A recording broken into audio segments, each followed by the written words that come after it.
So Nokia is doing something that I think is really exciting because as much as I love 5G, I also love security and the concept, the important concept and reality of the need to build everything with a security first viewpoint, everything on a security focused foundation. And that's a lot of what's going on here with the news out of Nokia. So denial of service attacks are a big deal. And we've seen a huge rise in denial of service attacks. And what those things are is that they disrupt network traffic and servers, basically by overwhelming the surrounding infrastructure with a flood of traffic. And so all of a sudden you can't use your network, you can't access your network, your website is not accessible. It's really a big deal. And so I want to talk a little bit about these kinds of attacks and why they're so dangerous. Basically, we saw between 2019 and 2020, the number of DDoS attacks grew by 154%. Okay. And generally speaking, financial services, telecoms, and government agencies have been the sectors most targeted by these attackers.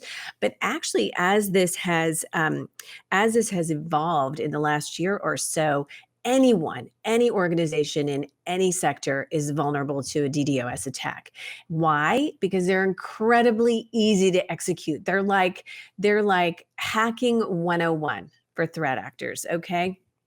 And these hackers, they don't use malware, they don't use ransomware to hold a network hostage. They just threaten the network with one of these attacks, which will mean it'll completely shut down. So we saw between January of 2020 and March of this year, DDoS attacks increased by about 55%. And another 50% of these attacks actually used multiple vectors as part of their attack. And this is totally nerdy, but the biggest attack over the last 15 months measured 500 Gbps and used no fewer than 5 different attack vectors. Okay. So we've seen these attacks increase in 2020 alone by 20%.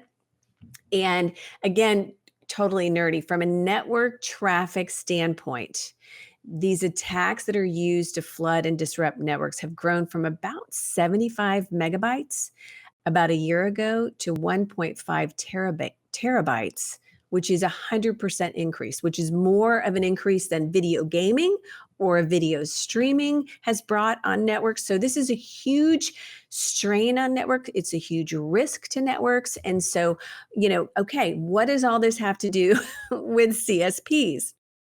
Well, they have to protect their networks against denial of service attacks. And in many instances in the past, CSPs have kind of treated their networks and the security as kind of nice to have or secondary, but not a foundational priority. And not only, that also has to include encryption capabilities along with attack prevention. So all of this nerdy information sets the stage for why what Nokia is doing here is so important and why this announcement is really such a big deal. So they've got fifth generation routing silicon, which they're calling FP5.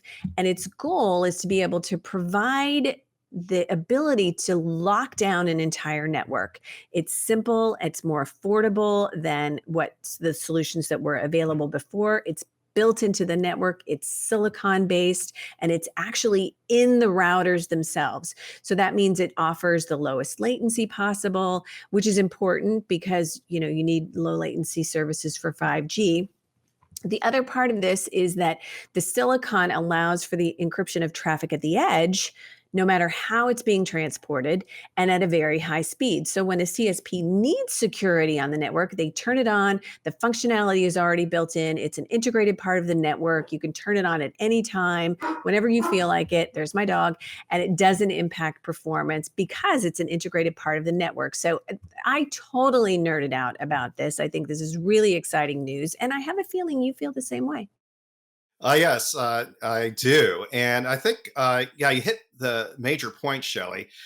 Is that the new Nokia Silicon is aligning with the key requirements for what can be characterized as routed optical networking, or RON, as the acronym would go.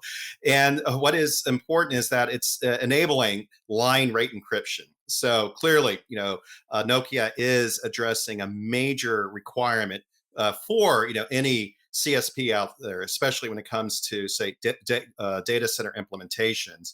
And I think there are other aspects here that make it very attractive. First of all, that they are now offering 800 gigabit interfaces as part of their routing portfolio.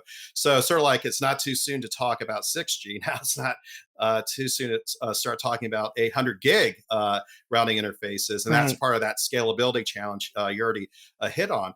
The other thing that I think is going to be helpful for Nokia here is the fact that with the new P5 silicon technology, they're also able to deliver 75% reduction in power consumption on a per bit basis. That number jumps out That's because we huge. know, yes, Yeah. yeah, security is essential, but it shouldn't require trade-offs in power consumption because of the overhead associated with encryption, for example. And so this is a very compelling solution. And for that reason, I think it's reinforcing what I believe is that Nokia is pretty good at consistently demonstrating their portfolio-wide security capabilities. Yes, the other players like Juniper and Cisco and so forth that compete in the routed optical networking realm do the same thing. But I think Nokia is just more consistent about, particularly when it comes to silicon level security being just that fundamental in terms of how they see the entire security landscape. And they also issue annual basis, security threat indexes that have really done a great job of helping identify the problem with IoT security, for example. And so, yeah, these are, I think, are very important takeaways from the Nokia announcement here. So great things from Nokia. And we are going to wrap our show by talking a little bit, again, a little bit more about Nokia and some problems, some concerns Nokia had with the ORAN Alliance, on which you are an expert extraordinaire, Ron. And so let's chat briefly about the news that Nokia has resumed work with the ORAN Alliance, and in spite of the concerns that they expressed early on. So talk with us a little bit about what this means moving forward. I know we're still not out of the woods as it relates in general to the ORAN Alliance, but let's talk a little bit about what you see about that. Yes, and I think when we talked about the ORAN Alliance last time, Nokia had basically stopped technical work, but it was resumed after 2 weeks. So it's important to understand that indeed that whole situation can be characterized as just what it was, a kerfuffle, one that was pretty easily resolved. And I had mentioned that the US government could have issued clarification to help resolve the situation, but it didn't come to that. That would have taken more time. It was Right. the ORAN Alliance itself issuing clarifications on participation and procedure documents, and Right. also did the step of kicking out one of the Chinese companies that were on the entity list because of dues issues, Kendroid specifically.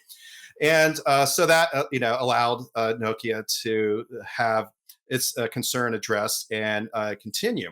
Now, the however is that out of the three companies that are on the entity list, two are still part of the ORAN alliance, Right. specifically Inspur and Fidium, as well as the fact that, according to some counts, that there's at least 44 companies that are part of the broad ORAN alliance that are China-based. And so that is creating concern in the U.S. Congress in terms of can this warrant, a broader look into, what does Open RAN technology have in terms of, long-term security implications and, Right. as well as economic implications. And so that would inevitably look into, the ORAN alliance specifically. Now, the White House has pointed to, for example, the Open RAN Policy Coalition as an alternative organization that can help drive this. But as the namesake of the organization indicates, it's focused on policy. It doesn't become involved in the technical work. And so it's a fine balancing act. And I believe that, they're going to be able to do that within the ORAN alliance, along with the work that's going on with the other recognized standards bodies such as ETSI and 3GPP. And as a result, I think we'll see that because the ORAN Alliance has 29 major CSPs as part of the body, and that will be continue to be a major driver for this to advance overall ORAN and Open RAN work.